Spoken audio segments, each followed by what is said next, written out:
Seperti yang telah diketahui, Indonesia telah dikenal sebagai negara yang kaya akan budaya. Tidak hanya tentang kepercayaan maupun karya seni, mahar unik pernikahan juga menjadi hal yang diatur dalam adat istiadat tertentu.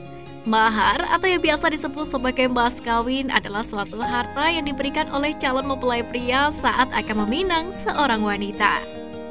Barang yang dijadikan sebagai mahar pun beraneka ragam, tergantung pada ketentuan masing-masing sukunya.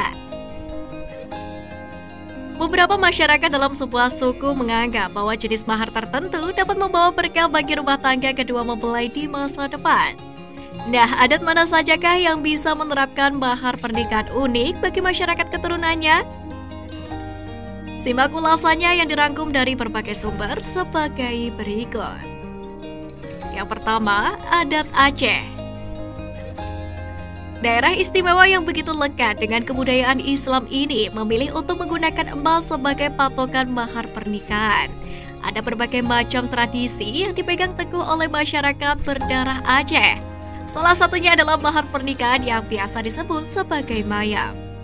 Sesuai anjuran yang berlaku, mayam diberikan oleh mempelai pria kepada sang mempelai wanita. Penentuan jumlah mahar tergantung pada strata sosial yang dipegang oleh sang wanita, yaitu berkisar antara 5-50 mayam emas. Misalnya perempuan dengan lulusan SMA pernah mendapatkan 5-10 mayam. Wanita yang sudah PNS biasanya mendapatkan 30 hingga 50 mayam. Nilai satu mayam setara dengan 3,3 gram emas yang jika dirupiahkan menjadi 2,9 juta rupiah. Jumlah tersebut masih dapat berubah tergantung dari perkembangan harga emas per gramnya. Yang kedua, adat Sasak. Suku Sasak berasal dari Pulau Lombok, Nusa Tenggara Barat. Salah satu etnis yang kental akan kearifan lokalnya ini memiliki perhitungan yang cukup unik dalam hal mahar pernikahan. Jumlah mahar mereka ditentukan berdasarkan bidang pekerjaan, tingkat pendidikan, dan domisili dari mempelai perempuan. Ini berarti wanita yang dinilai mapan dalam segala aspek bisa mendapatkan mahar yang jauh lebih tinggi. Jika pihak terhitung tinggal satu kampung dengan calon suaminya, maka mahar yang diberikan dapat lebih terjangkau yakni sekitar Rp500.000.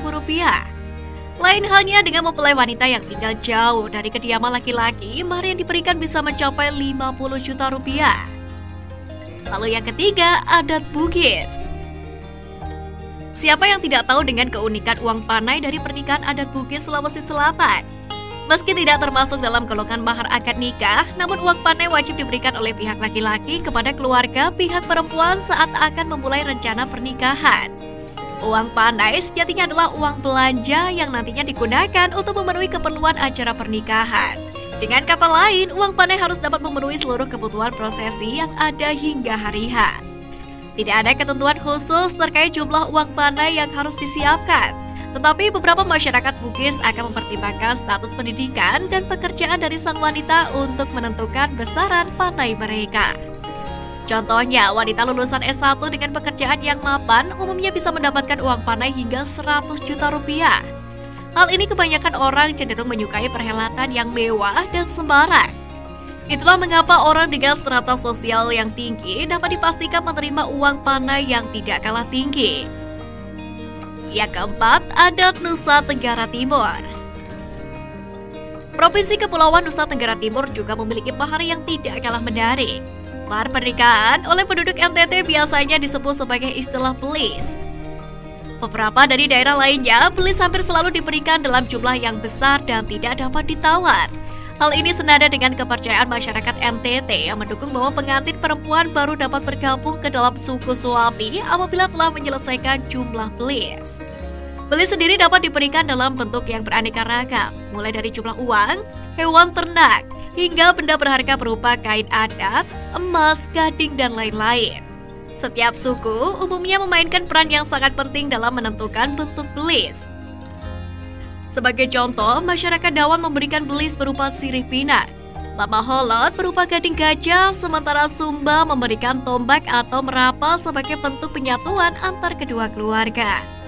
Belis pada dasarnya menyimbolkan penghargaan terbaik untuk pengantin perempuan.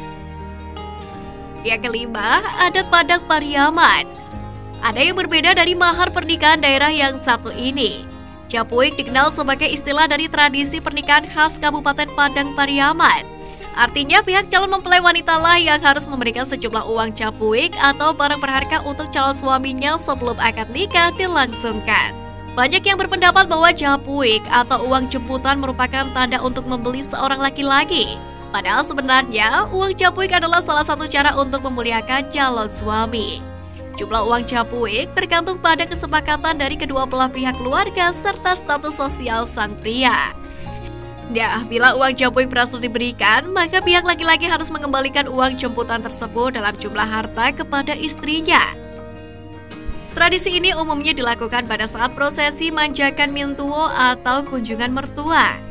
Nilai uang bisa lebih tinggi dari uang capuik yang telah diterima sebelumnya dan akan menjadi kebanggaan tersendiri bila sang suami mampu melebihkan jumlah tersebut.